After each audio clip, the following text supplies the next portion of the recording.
Hello guys, कैसे हो आप सब? आई होप सब ठीक हो। तो अभी रात के जो है 11:30 बज रहे हैं एंड मेरा मन किया कि मैं कुछ सीखूं। तो I came across Sandeep Maheshwari sir's video, तो जिसका टाइटल है try it for one day, जो कि आज से करीब 6 दिन पहले अपलोड हुआ है। मैंने सोचा कि जैसे मैं देखता हूँ तो इसका क्या बोलते हैं, साथ में लर्निंग टाइप का वीडियो या उसको क्या बोलते हैं, रिएक्शन काइंड ऑफ वीडियो जो है बनाने की कोशिश करूँ। So let's get started.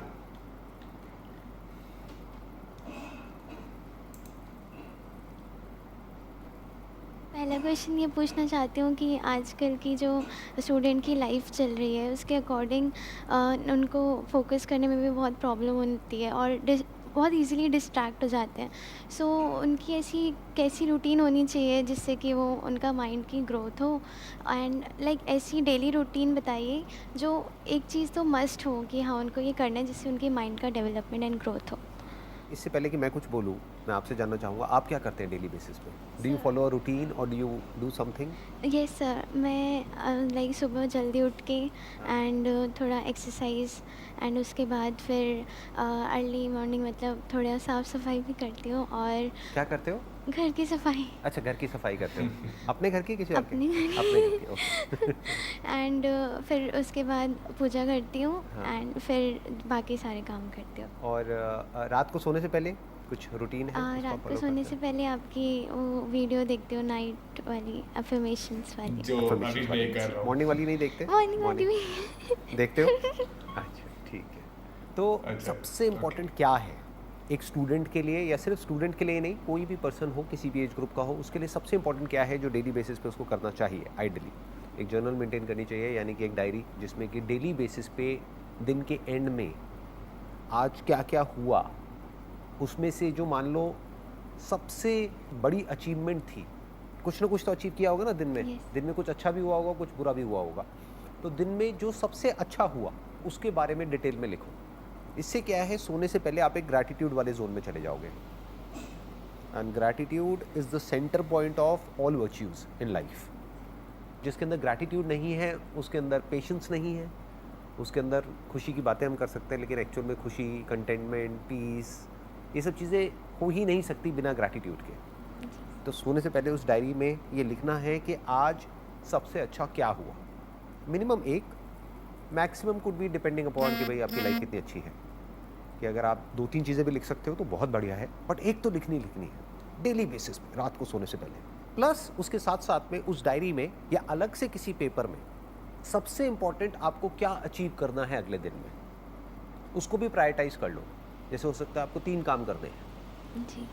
उसमें भी आप प्रायोरिटाइज कर लो कि सबसे इंपॉर्टेंट ये है, फिर सेकंड प्रायोरिटी पे ये है, थर्ड प्रायोरिटी पे ये है। एंड कहा जाता है ईट द फ्रॉग फर्स्ट। जो ऐसा काम है जो आपको करना बिल्कुल भी पसंद नहीं, उसको सबसे पहले करो। यूजुअली हम क्या करते हैं, हमारी ब्रेन क्या करती है, उसको सबसे एंड में डाल देती है, फिर वो काम होता ही नहीं है, फिर वो प्रोक्रास्टिनेट होता रहता है। तो जो भी काम आपको लगता है सबसे इंपॉर्टेंट है उसको टॉप प्रायोरिटी पे डाल दो। You must have something to get excited about for the next day. बहुत ज़रूरी है कुछ भी ऐसा है जो मेरे को आज मैं जिस भी लेवल पर हूँ उससे एक स्टेप और आगे ले जाएगा। अब मेरे को मतलब क्या, मेरी स्किल को, मेरी नॉलेज को, मेरी अंडरस्टैंडिंग को, जो भी मैं काम कर रहा हूँ उसको, या मैं अगर तैयारी कर रहा हूँ किसी चीज़ की उसको, या मैं जो पढ़ाई कर रहा हूँ उसको, या पढ़ाई के अलावा और क्या क्या चीज़ें हैं जो साथ में करी जा सकती हैं। जैसे आप इंजीनियरिंग कर रहे हो, राइट? Yes sir. तो उसके साथ साथ में और क्या किया जा सकता है, कितना कुछ किया जा सकता है। यस सर, बहुत। आज की डेट में तो पता नहीं क्या क्या किया जा सकता है, आज की डेट में तो इन्फिनिट ऑप्शंस हैं। जी सर। आप किस में कर रहे हो, आईटी में कर रहे हो? Yes sir, CSIT। तो उसमें there are so many things which you can learn, जो कि आप फ्री में भी सीख सकते हो ऑनलाइन।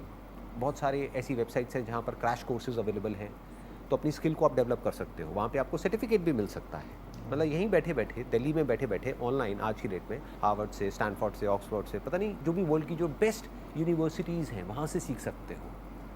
अब ये सब क्या है, ये इंपॉर्टेंट तो है लेकिन अर्जेंट नहीं है। अर्जेंट क्या है कि मेरे 2 दिन बाद एग्ज़ाम आने वाले हैं। जो वर्ड मैं यूज़ करता हूँ ना, खच्चर, ये आपने सुना होगा हाँ मेरे जी से। सर। यस सर, सुना सुना है है, ना? यस। ये कुछ आइडिया है मैं किन लोगों के लिए यूज़ करता हूँ ये जो वर्ड है? Yes sir. किसके लिए करता हूँ? सर जो लाइक भागे जा रहे हैं अपनी लाइफ में और मतलब अभी ये करना है जो एक भेड़ चाल की तरह चले जा रहे हैं। और भेड़ चाल का मतलब क्या है कि जो अर्जेंट है सिर्फ उनका ध्यान वहीं तक होता है, जो इम्पोर्टेंट है वो कभी करते ही नहीं है, वो कभी ऐसा काम करते ही नहीं है। दोनों में फ़र्क देख पा रहे हो, अर्जेंट में और इम्पोर्टेंट में? अर्जेंट मतलब क्या, I have to do this, अब तो डेडलाइन आ गई, अब तो करना ही पड़ेगा, एग्जाम आ गया, अब तो करना ही पड़ेगा, नहीं तो फेल हो जाऊंगा, 1 साल पीछे रह जाऊंगा, घर में पैसा नहीं है तो नौकरी तो करनी ही पड़ेगी, तो इट्स ऑल अबाउट पड़ेगा, ये तो करना ही पड़ेगा। बट इंपॉर्टेंट मतलब क्या है, I want to do this. So there is a difference between I have to and I want to. Yes sir. So your mind must always be कि किस तरह से मैं इस आई हैव टू से निकल करके आई वॉन्ट टू वाली कैटेगरी में घुसूँ। धीरे धीरे, एकदम से नहीं होगा, ओवरनाइट नहीं होगा, क्योंकि मान लो अगर आपका फाइनेंशियल बैकग्राउंड बहुत अच्छा नहीं है, एक मिडिल क्लास फैमिली बैकग्राउंड से आप बिलोंग करते हो, तो धीरे धीरे आपको अपनी लाइफ को इस तरीके से डिज़ाइन करना है कि ये हैव टू से हट करके आपको वॉन्ट टू में आना है कि I really want to do this. इसलिए नहीं कि कल मुझे ऑफिस जाना पड़ेगा, मंडे आ गया है तो सुबह उठना पड़ेगा, ऐसा नहीं होना चाहिए। इसका साइन क्या है कि आप सही ट्रैक पे जा रहे हो जब आप संडे के दिन भी एक्साइटेड हो जो भी कुछ मंडे को होने वाला है उसके लिए, आप एक्चुअल में अंदर से ये फील करते हो कि मंडे मेरी वीक का बेस्ट डे है, तो आप कह सकते हो कि yes you have done something interesting in life. अब इन खच्चरों की रेस का बाहर आ गया, नहीं तो ये तो रेस चलती ही रहती है मरते दम तक, यहाँ से कभी बंदा बाहर निकल ही नहीं पाता है। उसकी वजह क्या है, उसकी जड़ क्या है, वो कभी भी वो काम करते ही नहीं है जो करना चाहिए, जो करना इम्पॉर्टेंट है। वो सिर्फ वही काम करते रहते हैं पूरी लाइफ जो उनको करना पड़ेगा। वो करो जो इम्पोर्टेंट है, दैट इज़ रियल ग्रोथ। इसीलिए मैंने क्या कहा, वो जो जर्नल है या वो जो डायरी है या जो भी पेपर पे आप लिख रहे हो, उसमें टॉप पे वो लिखो जो सबसे इंपॉर्टेंट है, may not be urgent but सबसे इंपॉर्टेंट है। तो डेली बेसिस पे something that you are grateful for, उससे क्या है, नींद अच्छी आएगी। नींद अच्छी आएगी तो सुबह अगले दिन आप एनर्जी के साथ उठोगे, और सुबह उठते ही you must have either your own affirmations, या फिर जो मेरी एक अफर्मेशन वाली वीडियो है या ऐसी और अफर्मेशन वीडियोस हैं उनको आप सुन सकते हो, जो भी आपको अच्छी लग रही है उनको। हो सकता है मेरी वीडियो इतनी अच्छी ना लगे तो जो अच्छी लगे उसको सुन लो। नहीं सर, अच्छी है, अच्छी है, बहुत। चलो शुक्र है, किसी को तो पसंद आई। Yes sir. आजकल स्टूडेंट्स मोस्टली ऐसे हैं जो नाइट आउल कह सकते हैं हम उनको, जो रात को लाइक अपना काम करते हैं एंड फिर अर्ली मॉर्निंग वो सो जाते हैं। तो सर क्या आपके अकॉर्डिंग ये रूटीन ठीक है, क्योंकि फिर उनके दिन की शुरुआत तो फिर आफ्टरनून में ही होती है। इसका कोई हार्ड एंड फास्ट रूल नहीं है। जैसे जानवरों में भी 2 तरह के होते हैं ना, जी। कुछ हैं जो रात को जागते हैं दिन में सोते हैं, कुछ है जो दिन में जागते हैं रात को सोते हैं। ऐसे ही इंसानों में भी बेसिकली हर एक का बॉडी कंपोजिशन अलग अलग होता है। तो कुछ लोग हैं जो रात को ज़्यादा अच्छे से अपना काम कर सकते हैं, मान लो पढ़ाई करने का काम है तो उनका ध्यान पढ़ाई में ज़्यादा अच्छे से लग जाता है, ज़्यादा आसानी से लग जाता है रात के वक्त। या फिर कोई है जो क्रिएटिव फील्ड से है तो उसको रात को आइडियाज़ आने लग जाते हैं। जैसे मुझे पता नहीं क्या है कि मुझे सुबह 6 बजे का टाइम है मेरा, एक 5-6 बजे का, रोज़ नहीं लेकिन कभी कभी हफ्ते में 1-2 बार ऐसा होता है कि अपने आप ही 5-6 बजे नींद खुल जाती है और कुछ आइडियाज़ आ जाते हैं। तो मेरे लिए जो बेस्ट टाइम है that is around 5 AM to 6 AM। तो हर एक के लिए वो अलग अलग होता है। लेकिन ये मैं बात कर रहा हूँ आज की डेट में। आज से कुछ साल पीछे चला जाऊँ, मे बी 15 साल पीछे, तो मेरे लिए जो बेस्ट टाइम होता था आइडियाज़ जनरेट करने का, that was at night, maybe at 1 AM 2 AM। तो ऐसा कुछ नहीं है कि जैसे लोग बोलते हैं ना कि भाई ऐसा ही होना चाहिए, वो बकवास है। क्योंकि हर एक की बॉडी अलग अलग है और वो भी टाइम के साथ साथ चेंज होती है, एज के साथ साथ चेंज होती है। तो आज की डेट में आपको समझना पड़ेगा कि आपकी जो बॉडी है वो किस टाइम पे एक ऑप्टिमम लेवल पे होती है वो काम करने के लिए जो आप करना चाहते हो। तो किसी को ब्लाइंडली फॉलो नहीं करना है कि कोई है जो आकर के बोलता है कि भाई सुबह 4 बजे उठ जाओ, तो ये नहीं है कि 4 बजे उठ जाओ। हो सकता है उठने के बाद में आपको नींद आ रही है, आलसी हुए पड़े हो और इधर उधर गिर रहे हो, पढ़ रहे हो, व्हाटएवर, क्या फ़ायदा उसका? उठ के करोगे क्या? That must be the question. Yes sir. You need to understand your body and work accordingly. अपने पूरे दिन को उस तरीके से प्लान करना। सर नेक्स्ट क्वेश्चन ये है कि लाइक हम आजकल बहुत ज़्यादा जंक फूड का इंटेक करने लगते हैं एंड हमें पता होता है कि हम रिफ़ाइंड फूड खा रहे हैं और सब कुछ कर रहे हैं। इवन फैमिली में भी रिफ़ाइंड शुगर का यूज़ किया जाता है लाइक चाय वगैरह में। सो सर इस चीज़ को और अगर खा लो ना तो फिर उसके बाद रिग्रेट होने लगता है कि हाँ आज ये खा लिया। तो सर क्या वो फीलिंग ठीक है या नहीं? रिग्रेट तो होना ही चाहिए, क्योंकि अगर आपको पता है कि रिफाइंड शुगर नहीं खानी चाहिए, क्योंकि उसको बोलते हैं सिंपल कार्ब्स, वो एकदम से हमारी इंसुलिन को स्पाइक करती है और फिर एकदम से गिरा देती है। तो एनर्जी एकदम से बढ़ती है, एकदम से गिर जाती है, फिर जब गिर जाती है फिर वापस से हमको शुगर चाहिए। तो एक लूप बन जाता है। That is not good for your body, that is not good for your mind. तो अगर आपको ये बात पता है फिर भी आप गलत काम कर रहे हो और आपके अंदर रिग्रेट आ रहा है, तो रिग्रेट अच्छा है ना। बिल्कुल ऐसा है, कोई फॉर एग्जांपल ड्रग्स ले रहा है और उसके अंदर रिग्रेट आ रहा है यार मैंने ड्रग्स क्यों ली, तो वो रिग्रेट आना चाहिए। जिसके अंदर नहीं आएगा वो तो रोज़ शुरू हो जाएगा। ऐसा होता है कि मतलब जैसे अभी मैं बहुत कम इंटेक करती हूँ, जैसे कभी कहीं बाहर जाना हो तब, बट जब कभी कभी भी करो ना तब भी फिर वो रिग्रेट आने लगता है बाहर कि आज खा लिया हो। मैं आपको आइडिया देता हूँ। फॉर एग्जांपल आपकी वीकनेस है शुगर, तो अब आप क्या करोगे, इसको जोड़ दो किसी ऐसे काम के साथ जो आपको करना पसंद नहीं है लेकिन इम्पॉर्टेंट है। Okay. फॉर एग्जांपल आपको एक्सरसाइज करना पसंद नहीं है, तो इसको जोड़ दो एक्सरसाइज के साथ कि अगर मुझे शुगर खानी है इतनी कैलोरीज, तो उसकी एक बेसिक सी कैलकुलेशन होती है कि मान लो अगर आपने 15 ग्राम शुगर खाई तो इंटू 4 कर दो, 60 कैलोरीज हो गई। तो अगर 60 कैलोरीज मुझे शुगर खानी है तो मैं पहले 120 कैलोरीज बर्न करूँगी, फिर 60 कैलोरीज खाऊंगी, तो कोई दिक्कत नहीं है। वहाँ पे रिग्रेट नहीं होना चाहिए। आपने क्या किया, इसको जोड़ दिया किसी ऐसे काम के साथ में, इस रिवॉर्ड को जोड़ दिया किसी ऐसे काम के साथ में जो करना चाहिए लेकिन आप करते नहीं हो। तो इस तरह से अपनी लाइफ को मैनेज कर सकते हैं। सर एक और पूछ लूँ? अभी भी रह गया है? कौन सा क्वेश्चन है बताइए। सर ऐसा होता है कि लाइक जैसे जैसे हम टाइम के साथ साथ बड़े होते जाते हैं तो बिहेवियर चेंजेस बहुत सारे आते हैं। तो अगर हमें फिर खुद भी डर लगने लग जाता है कि अगर हमें लाइक जैसे मैं अपना ही एग्जांपल लूँ तो मुझे गुस्सा नहीं आता था पहले, बट अब धीरे धीरे थोड़ा सा आने लगा। सो मुझे डर लगता है कि मैं किसी को हर्ट ना कर दूँ इसकी वजह से। सो उस चीज़ का इमोशनल बैलेंस कैसे रखें? आपकी आवाज़ से तो नहीं लग रहा कि आपको सर गुस्सा आता मतलब है। ऐसे नहीं आता। जब आप गुस्सा करते हो तो सामने वाले हंसते हैं या सीरियसली उनको बुरा गुस्से लगता में है? मुझे रोना आ जाता है। अच्छा, तो आपका गुस्सा थोड़ा अलग टाइप का है। आई एम सॉरी, मुझे हंसी आ रही है। आप गुस्सा करोगे कैसे, पहले मेरे को करके दिखाओ एक बार। आप कैसे करोगे गुस्सा? सर अभी नहीं आएगा। जैसे मान लो किसी ने आपसे कुछ उल्टा बोल दिया, आप यहाँ से जा रहे हो, अपने घर जा रहे हो और किसी ने कुछ बोल दिया आपको, आप कैसे गुस्सा करोगे? सर अगर मैं उसको नहीं जानती तो मैं इग्नोर कर दूंगी। आप इग्नोर कर दोगे? बट हाँ अगर अब्यूसिव हो रहा है कोई तो मैं बोलूँगी कि कैसे बोलोगे? उनको बोलूँगी कि प्लीज़ आप ऐसे मत बोलिए।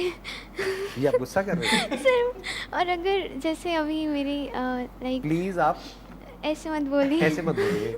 उसके बाद भी अगर वो बोलता है या बोलती है व्हाटएवर, तो सर थोड़ा अगर चिल्लाना हुआ तो चिल्ला दूँगी। कैसे कैसे सर मैं गुस्सा बोल करोगे? दूँगी कि मैं आपसे आराम से बात कर रही हूँ तो आप भी आराम से बात कीजिए। अब थोड़ा थोड़ा गुस्सा मुझे नज़र आ रहा है। अब थोड़ा नज़र आया, ठीक है। तो है, इसका मतलब आपके अंदर गुस्सा है। कुछ भी बुरा नहीं होता है लाइफ में, ये समझना ज़रूरी है। जैसे लोग होते हैं ना, वो बोलते हैं मेरे को पॉजिटिव थॉट्स आने चाहिए, नेगेटिव नहीं आने चाहिए। ये बेवकूफ़ी की निशानी है। पॉजिटिव और नेगेटिव क्या होता है, ये तो हम ही ठप्पा लगा रहे हैं ना। हम लेबल लगा रहे हैं, ये पॉजिटिव है, ये नेगेटिव है। आपके ऊपर है आप उसको क्या मीनिंग दे रहे हैं। क्या है आपका पास्ट? कुछ एक्सपीरियंसेस हैं जो आपके साथ में हुए हैं। वो एक्सपीरियंसेस अपने आप में ना अच्छे होते हैं ना बुरे होते हैं, उसको आप मीनिंग दे देते हैं अपने माइंड में। उस मीनिंग के बेस पे आपकी आइडेंटिटी बनती है। उस आइडेंटिटी के अकॉर्डिंग थॉट्स और फीलिंग्स और इमोशंस जनरेट होते हैं। फॉर एग्जांपल इस तरह के नेगेटिव इमोशंस आ रहे हैं, नेगेटिव फीलिंग्स आ रही हैं, तो नहीं आनी चाहिए। उन सब की अपनी एक जगह है। Those are like signpost. Signpost का मतलब समझते हैं आप? साइन पोस्ट समझते हैं क्या होता है? नहीं। जैसे रोड पे जाते हैं तो एक साइन पोस्ट नहीं आता यस है यस। कि ये जगह अब इतने किलोमीटर दूर है यहाँ से। For example you are feeling sad, you are feeling depressed, तो वो बुरा नहीं है। That is like a signpost कि आप कहीं कुछ गलत कर रहे हैं, समझ जाओ, नहीं तो वो चीज़ बढ़ने लग जाएगी। फॉर एग्जाम्पल आपका मूड बेवजह ही बहुत ख़राब रहने लग गया है, तो वो बुरा नहीं है। लोग क्या करते हैं, उसको इग्नोर करते हैं, डिनायल मोड में चले जाते हैं। लोग ऐसे शो करते हैं नहीं कुछ हुआ ही नहीं है। देखना, ध्यान से समझना, दोनों में फ़र्क समझना। एक है डिनायल मोड कि आप उसको पुश करने की कोशिश कर रहे हैं, आप उसको ऐसे शो कर रहे हैं अपने आप को औरों के सामने कि नहीं मेरी लाइफ में तो कोई प्रॉब्लम है ही नहीं, बाहर से हंस रहे हैं लेकिन अंदर से परेशान है। ये हो गया डिनायल मोड कि आपकी लाइफ में कोई प्रॉब्लम है, बट उस प्रॉब्लम को सॉल्व करने की बजाय, उस प्रॉब्लम को फेस करने की बजाय आप एक डिनायल मोड में हो। आप अपने आप से झूठ बोल रहे हो, आप अपने आप को कह रहे हो नहीं नहीं मेरी लाइफ में कोई प्रॉब्लम नहीं है, जबकि एक्चुअल में है। तो आप उस प्रॉब्लम से भाग रहे हो। दूसरे तरह के लोग कौन होते हैं, जो उस प्रॉब्लम के अंदर ही इंडल्ज हो जाते हैं कि मेरी लाइफ में ये है वो है वो है वो है वो है। दोनों में कोई फ़र्क नहीं है, दोनों ही जाकर के उस प्रॉब्लम में फंस जाते हैं। मैं क्या कह रहा हूँ, ध्यान से समझना। अगर कोई भी उल्टे थॉट्स आ रहे हैं जो रेपिटेटिव है, कभी कभी आया गया कोई फ़र्क नहीं पड़ता, बट जो रेपिटेटिव है, एक तरह का एक पैटर्न बन रहा है, एक तरह की एक साइकिल बन रही है, and you are not feeling good about those thoughts and feelings and emotions, तो इमीडिएटली देखो कि वो किस तरफ इशारा कर रहे हैं। That is basically an outcome of something that you are doing. उसका अपने आप में कोई मतलब नहीं है। फॉर एग्जाम्पल, आप बैठ करके पूरे दिन कोई न्यूज़ चैनल देखते रहो जहाँ पर उल्टी सीधी कोई भी न्यूज़ आ रही है, तो आपको अपने आप ही बुरा फील होने लग जाएगा। तो अब आपको ये नहीं करना कि मेरे को बुरा फील ना हो या मुझे बुरा फील नहीं हो रहा है। आप न्यूज़ चैनल देखे जा रहे हो, आपको बुरा फील हो रहा है, लेकिन पूरी दुनिया के सामने आप कैसे रिएक्ट कर रहे हो कि मैं बहुत खुश हूँ। खुश कैसे हो सकते हो? आपको डर लग रहा है, लेकिन बाहर से आप क्या शो कर रहे हो, नहीं मुझे डर नहीं लग रहा है। आप एंशियस हो अंदर से, लेकिन बाहर से क्या दिखा रहे हो, नहीं मेरे को कोई एंजाइटी नहीं है। ये हो गया डिनायल मोड। या फिर क्या है, जो न्यूज़ चैनल वाले आपको डरा रहे हैं चीख चीख करके, आप और डरते चले जा रहे हो और ये कह रहे हो कि मेरे को क्या हो रहा है, मैं इतना डर क्यों रही हूँ। उस वक्त करना क्या है, look at it as a signpost कि मुझे बुरा फील हो रहा है। क्यों हो रहा है, मैं क्या गलत कर रही हूँ? तो इमीडिएटली आपको आंसर मिलेगा, अच्छा ये जो बुरा फील हो रहा है वो इस वजह से हो रहा है क्योंकि मैं कुछ बुरा देख रही हूँ, बुरा सुन रही हूँ, इस वजह से हो रहा है। तो अगर मैं वो बुरा देखना बंद कर दूँ, बुरा सुनना बंद कर दूँ, कुछ अच्छा देखना शुरू कर दूँ, कुछ अच्छा सुनना शुरू कर दूँ, कुछ अच्छा सोचना शुरू कर दूँ, एक डायरी मेंटेन करूँ, उसमें लिखूँ अपने सारे के सारे थॉट्स को। इनफैक्ट ये क्लैरिटी लिख करके ज़्यादा जल्दी आएगी आपको। जब भी कभी कुछ बुरा लग रहा है ना, लिखने लग जाओ, थोड़ी देर में अपने आप ही आपको अंदर से जवाब मिल जाएगा। अच्छा इस वजह से ऐसा हो रहा है, ये मैंने पास्ट में हुआ था, उसको गलत मीनिंग दे दिया है, उसको मैं ये भी तो मीनिंग दे सकती हूँ। तो मीनिंग चेंज करते ही एकदम से सब कुछ चेंज हो जाता है। थॉट्स, फीलिंग्स, इमोशंस ऐसे ही बदल जाते हैं एक सेकेंड में। You got the difference? आपको क्लियर हुआ? Yes sir. सर अब जैसे मुझे गुस्से में ना रोना आ जाता है, तो सब मुझे ऐसा कहते हैं कि ये वीकनेस है, तुम मतलब वीक क्यों हो रहे हो। तो रोना क्या वीकनेस में आ जाता है? नहीं, रोना तो बहुत अच्छा होता है, क्योंकि जिसको रोना आता है वो बड़ी जल्दी हल्का हो जाता है या हो जाती है। एग्जैक्टली। तो वो तो बहुत अच्छा है। हाँ, पूरे दिन आप रोते रहो तो बात अलग है, कभी कभी रोते होगे आई थिंक। सर यस, मतलब जैसे एवरेज क्या है, हफ्ते में नहीं 15-20 बार? महीने में महीने में कभी कभी, जैसे अगर कुछ थिंग्स वर्कआउट नहीं कर रही हो महीने में तो एक आध बार? हाँ। तो ठीक है, चलता है ना। आप अगर गुस्से में रो देते हो तो वो अच्छा है, क्योंकि रोना मतलब क्या, जो भी आपकी फीलिंग्स है, आपके इमोशंस है, वो रो करके बाहर निकल रहे हैं ना, बजाय कि किसी को मारने पीटने के। Yes sir. कुछ लोग हैं वो गुस्से में चीज़ें उठा करके फेंकने लग जाते हैं, मारते हैं, पीटते हैं, चीखते हैं, चिल्लाते हैं। उससे फार बेटर है रोना। रोना बुरा नहीं है, बहुत अच्छा है, बहुत हेल्दी है। देयर इज़ अ रीज़न जिसकी वजह से बच्चे बहुत रोते हैं। तो ये नेचर की इंटेलिजेंस है जो हम सबके अंदर फीडेड है, ताकि हम किसी भी चीज़ को होल्ड करके ना रखें। कोई इमोशन है, फीलिंग है, वो आया फटाफट से निकल गया। ये तो बहुत अच्छी क्वालिटी है। इसके ऊपर तो मैं किसी अलग दिन एक पूरा का पूरा सेशन आपके साथ में करूँगा, एक पॉडकास्ट करूँगा, ये समझने के लिए कि इसके पीछे की साइंस क्या है, कि जब भी गुस्सा आए रोने कैसे लग जाओ। तो ये तो बहुत बड़ी साइंस है। मतलब अगर ऐसा आ जाए तो सोचो कितना मज़ा आए। हर घर में पति पत्नी की लड़ाई हो रही है, एकदम से पति रोने लग जाए, पत्नी को वैसी तरस आ जाएगा उसमें, अरे अरे बेचारा, लड़ाई 1 सेकंड में सॉल्व, खत्म। आई होप आपको जितने भी आपके क्वेश्चंस थे उन सबके आंसर्स मिल गए हैं। यस सर, मिल गए। Wish you all the very best. Thank you. And I must say आपकी स्माइल बहुत अच्छी है। हंसते रहो, कभी कभी रोते रहो, बट हंसते रहो। Thank you sir. Wish you all the best. Thank you.